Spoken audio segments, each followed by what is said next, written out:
Sherly.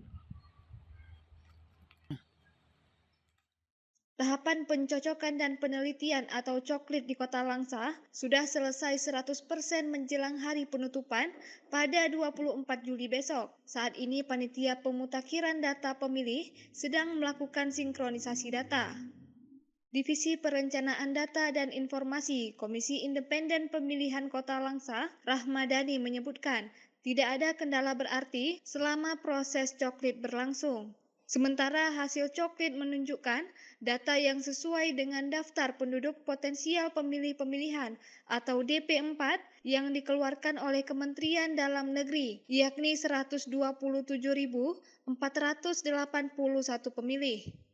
Rahmadani juga menambahkan, setelah coklit selanjutnya pihaknya akan mulai melakukan penyusunan data pemilih sementara atau DPS. Dirinya juga mengimbau agar masyarakat yang belum melakukan pencoklitan untuk segera menghubungi Pantarlih di desa masing-masing.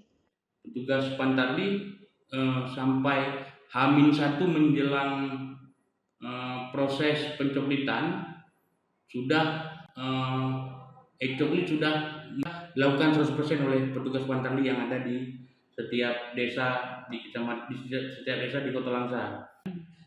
Saya mengimbau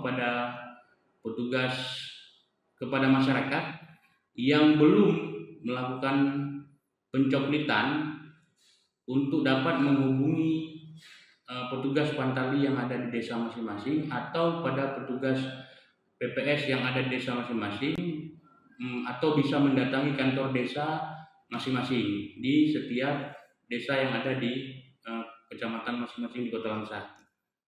Dari Langsa, Seli Novita melaporkan untuk Puja TV Aceh.